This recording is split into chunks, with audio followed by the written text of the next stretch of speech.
Welcome to Spooky Appalachia. This week we have a story that was sent in to us from a fan who had a strange encounter with a spirit back in 2013. Back in 2013, I'd moved to the town of Lawrence, Kansas, a borderline oasis compared to the nothing that surrounds it. I was being housed by a family of a friend I'd made there, so I was quick to join them in things like household chores and weekly excursions. Every Wednesday they went to church, so I usually tagged along as a sign of good faith. Not that Wednesday. That night, I had one of the worst migraines of my life. It was straight to bed, head under the covers, plus a pillow for good measure. The rest of the family headed out, and the house was quiet. Thankfully, I fell asleep fairly quickly and hoped to sleep off the pain. At some point, I felt myself waking up. My eyes began to open. The only things I could make out were the blue walls of the room, the sunlight still spilling in through the curtains, and the blurry shapes of the furniture. Instantly, the pain in my head was immediately excruciating again. My eyes snapped shut, and I made a small, desperate cry in frustration. That's when I felt the bed next to me dip. Almost carefully, a heavy weight settled next to me on my left, like someone had sat down by my side. I struggled past the pain to open my eyes again and saw a man sitting there. He looked like anyone would, only the light from the window was casting him in a shadow, making it hard to distinguish any real features. Now, it's important to note, I didn't think I was seeing anything out of the ordinary. I assumed it had to be the dad of the family, stopped back home for something, and checking on me in the process. I did, however, note one very odd detail: the smell of cigarettes. And not just any cigarettes, the strong, unforgettable scent of Marlboro Reds. No one in the family smoked. In fact, the mom was a health nut. So even thinking it was just the dad, I remember feeling like something wasn't right. Between the smell and the light still coming from behind the figure, it felt like an assault on my senses. I let out another pained whimper. The man's hand reached towards me and pulled the blanket up, gently tucking me in. I still remember the feeling of knuckles grazing my collar as he did. Shh, a gruff but calm voice said. You're all right. Go back to sleep now. With the agony in my head, all my barely conscious brain wanted to do was adhere to his advice. So I did. I listened and closed my eyes again. When I did wake up, it was to the sound of the family returning from the church service. Fortunately, the migraine had subsided a bit, and I was able to greet them and ask how it had been.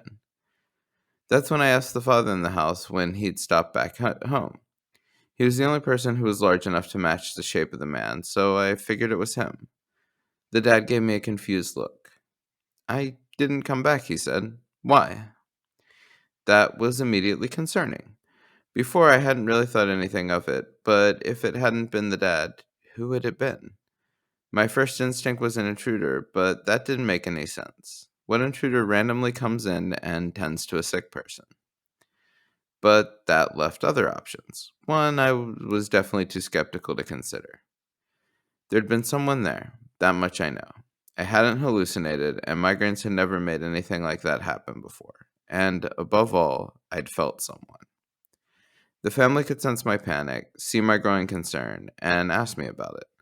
I told them everything: how I felt him sit down, how he tucked me in, what he'd said. I tried to describe his voice. And then I mentioned the smell, the Marlboro cigarettes. There was an audible gasp. One of the sisters excitedly asked me again if I was sure, while the mom's eyes began to well up with tears.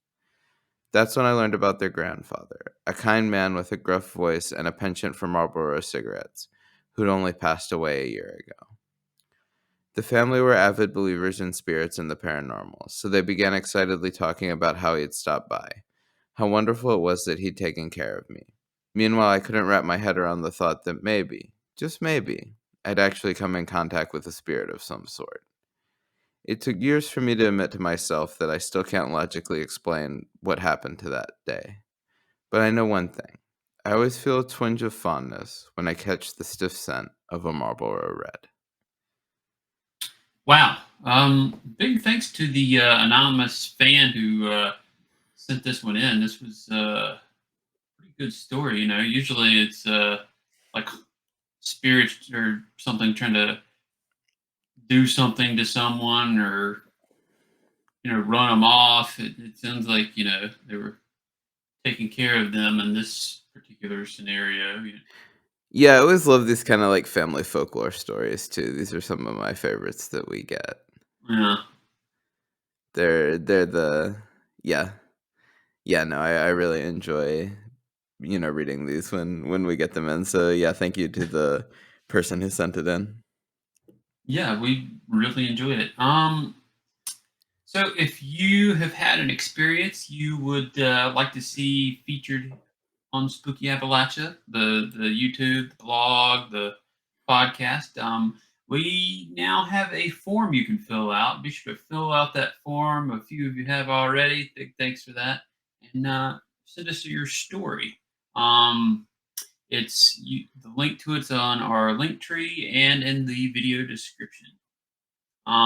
Also, big thanks to our Patreons Alvin, Charles, Danielle, Donald, Jamie, Jeff, Jordan, Julia, Linda, Shannon, and Taylor. And thank you all for listening. Take care, everyone.